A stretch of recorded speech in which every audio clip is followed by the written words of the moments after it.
Good morning students. Class 8 में व्याकरण का आप लोग का रिवीजन चल रहा था, लेसन फर्स्ट का। तो आप लोग को रिवीजन में भाषा और व्याकरण में भाषा के विषय में बता दिए थे कि भाषा की इकाइयाँ तक क्या होती है। अब उसी में है आपका लिपि। लिपि जो है मौखिक ध्वनियों को लिखित रूप में प्रकट करने के लिए जिन ध्वनि चिन्हों का प्रयोग किया जाता है उन्हें लिपि कहते हैं। यानी कहने का मतलब है कि आप लोग देखेंगे जरा एक बात, जैसे मान लीजिए कि आप छोटे क्लास में रहते हैं तो आपको क लिखने के लिए चिन्ह को बताया जाता है कि ये ऐसे चिन्ह लगाइए क के लिए, फिर ऐसे चिन्ह लगाइए, फिर इस तरह से चिन्ह बनाइए। तो ये चिन्ह जो बना तो इस प्रकार से हम लोग एक बार ऐसे चिन्ह लगाएं, फिर ऐसे चिन्ह लगाएं, या और कहिए इसको थोड़ा और गोल कर दीजिए तो ऐसे चिन्ह लगाएं, फिर ऐसे चिन्ह लगाएं, फिर ऐसे लगाएं, इस तरह से लगाएं। तो ये हमारा क्या बना, क बन गया। ठीक है। तो उसी तरह मान लीजिए कि हमको अ लिखना है तो अ लिखने के लिए इस तरह से चिन्ह बनाते हैं ना हम लोग, जैसे बचपन में सिखाया जाता है। तो इसी चिन्हों को हम लोग क्या कहते हैं, लिपि कहते हैं। क्या कहते हैं, लिपि कहते हैं। अब जैसे मान लीजिए कि आपको क से लेकर के जितने भी स्वर और व्यंजन के वर्ण थे वो सबको लिखने के लिए लिपि चिन्हों का प्रयोग किया गया और चिन्हों का प्रयोग करके ही अक्षर को बनाया गया, इसलिए इसको हम लोग लिपि कहते हैं। तो कह रहा है कि मौखिक ध्वनियों को, यानी मान लीजिए कि हमारे मुंह से जो आवाज़ निकलता है उसको लिख देने से, आवाज़ को सुनकर हम लिखते हैं तो लिखने के लिए जिन चिन्हों का प्रयोग किया जाता है उसी को कहते हैं लिपि। विश्व की विभिन्न भाषाओं को लिखने के लिए अलग अलग लिपियां प्रचलित हैं। अब जितनी भी भाषा होती हैं उसको लिखने के लिए अलग अलग प्रकार की लिपि प्रचलित है।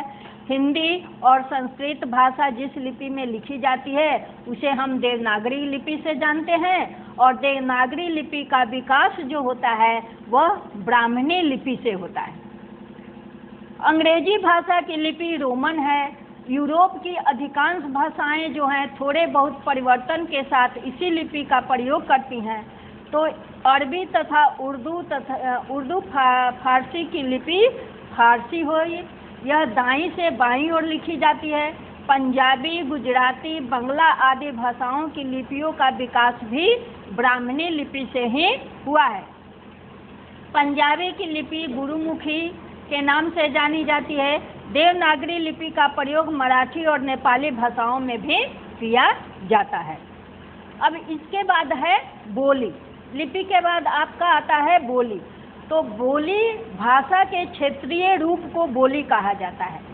तो भाषा के क्षेत्रीय रूप, मान लीजिए कि एक दायरा, एक सीमित क्षेत्र होता है। जैसे मान लीजिए कि आपका विद्यालय ही है तो विद्यालय के कंपाउंड एक क्षेत्र मान लिया गया, तो इसमें जिस भाषा को हम बोलते हैं उसी को बोली कहा जाता है। अब मान लीजिए कि इस क्षेत्र में हम हिंदी भाषा का प्रयोग करते हैं तो हमारी बोली हिंदी हो जाएगी। अंग्रेजी भाषा बोलेंगे तो हमारी बोली अंग्रेजी कहलाएगी, और उर्दू भाषा बोलेंगे तो हमारी भाषा उर्दू हो जाएगी। यानी कहने का मतलब है बोली जो है साहित्य का सीमित क्षेत्र की भाषा को ही बोली कहा जाता है, जिसमें साहित्य आदि की रचना नहीं होती है और सरकारी कामकाज में भी इसका प्रयोग नहीं किया जाता है। हरियाणवी, राजस्थानी, छत्तीसगढ़ी, भोजपुरी, बुंदेली, कन्नौजी आदि ये सब बोलियां हैं। इसके बाद आता है उपभाषा। बोली का विकास होने पर उसका क्षेत्र बढ़ जाता है। ऐसे में पढ़ा लिखा वर्ग भी उसे प्रयोग में लाने लगता है और उसमें साहित्य की रचना होने लगती है। ब्रज भाषा, अवधी तथा खड़ी बोलियां हैं, परंतु साहित्य रचना में जब स्थान पा लेता है तो वह उपभाषा हो जाता है।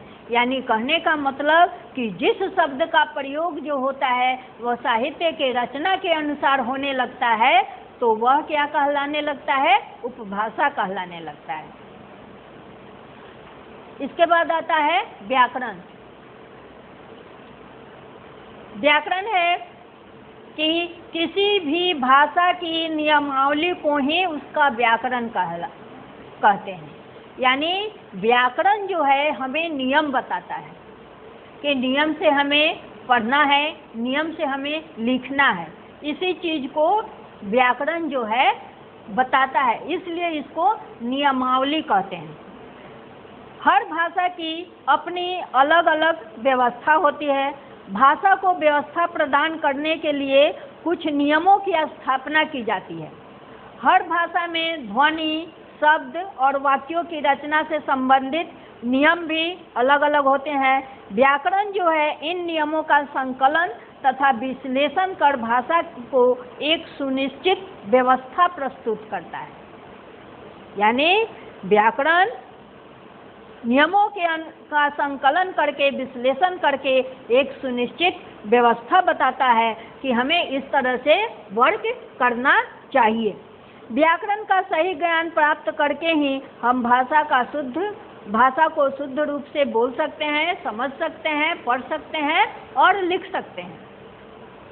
किसी भाषा के सब नियमों को एकत्र करना, उनके पाठकों को समझाना तथा भाषा का मानक रूप स्थापित करना व्याकरण का कार्य होता है।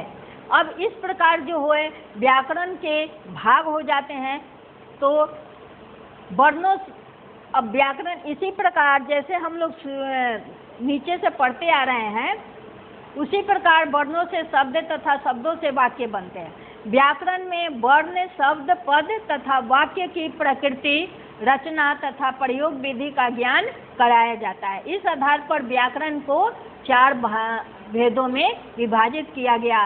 पहला हो गया वर्ण विचार, दूसरा हो गया शब्द विचार और तीसरा हो गया पद विचार तथा चौथा हो गया वाक्य विचार। अब वर्ण विचार के अंतर्गत आता है कि वर्णों का उच्चारण, वर्गीकरण, उसका आकार कैसा है, उनका सहयोग कैसा है और संधि आदि के नियमों पर विचार किया जाता है। इसके बाद शब्द विचार में कि इसके अंतर्गत शब्दों का भेद, उसकी उत्पत्ति, उसकी रचना से संबंधित नियमों की जानकारी जो है वो मिलती है। वाक्य में व्याकरण के इस भाग में वाक्यों के भेद, उनके संबंध, वाक्य विश्लेषण, संश्लेषण, विराम चिन्हों के बारे में विचार किया जाता है। इसके बाद आता है कि हिंदी भाषा का मानक रूप क्या है, यानी standard form of Hindi language. भाषा को उपयोगी बनाने के लिए उसमें एक रूपता लाने की आवश्यकता होती है। एक रूप होगा तभी वह सुनिश्चित होगा। इसी एक रूपता को भाषा का मानक रूप कहा जाता है। यानी भाषा में एक रूपता लाने की जो आवश्यकता होती है, उसी एक रूपता को भाषा का मानक रूप कहते हैं। मानक भाषा का प्रयोग सरकारी कार्यों एवं साहित्य में किया जाता है। हिंदी के मानक रूप का विकास जो है खड़ी बोली से हुआ है। शिक्षित परिवारों, रेडियो, दूरदर्शन आदि में हिंदी के मानक रूप का ही प्रयोग होता है। भारत सरकार द्वारा जितनी भी प्रतिपादित हिंदी वर्तनी तथा शिक्षा मंत्रालय द्वारा स्वीकृत वर्णमाला के बारे में विस्तार से जो है आगे के लेसन में चर्चा की जाएगी। अब हिंदी भाषा का महत्व क्या है, impotency of Hindi language. Uttar Pradesh, Madhya Pradesh, Himachal Pradesh, Bihar, Haryana, Delhi और राजस्थान जैसे बड़े भूभाग में, यानी बड़े भागों में हिंदी जो है मातृभाषा के रूप में प्रयोग की जाती है। विश्व के अनेक विश्वविद्यालयों में, यानी संसार के जितने भी विद्यालय और कॉलेज हैं, उसमें हिंदी पढ़ाने का प्रबंध है। हिंदी का शब्द भंडार 1 करोड़ से भी अधिक होता है। यह अपनी सरल प्रकृति के कारण आसानी से समझी जाती है। हिंदी की साहित्य परंपरा अत्यंत जो है गौरवपूर्ण है। स्वतंत्रता प्राप्ति के बाद सन 1950 ईस्वी से यह भारत की राजभाषा बनी हुई है। स्वतंत्रता संग्राम को संगठित और संचालित करने में हिंदी ने महत्वपूर्ण भूमिका निभाई है। शब्द संपदा के दृष्टि से भी यह भाषा अत्यंत संपन्न, विकासशील और उदार है।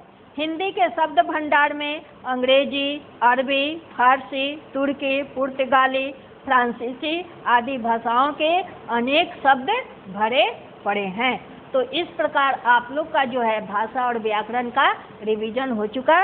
अब इसका जो क्वेश्चन है ऑब्जेक्टिव क्वेश्चन वो आप लोग को सबको नोट्स में बता चुकी हूँ। इसके बाद से अब कल से आप लोग का लेसन 2 का रिवीजन होगा। धन्यवाद।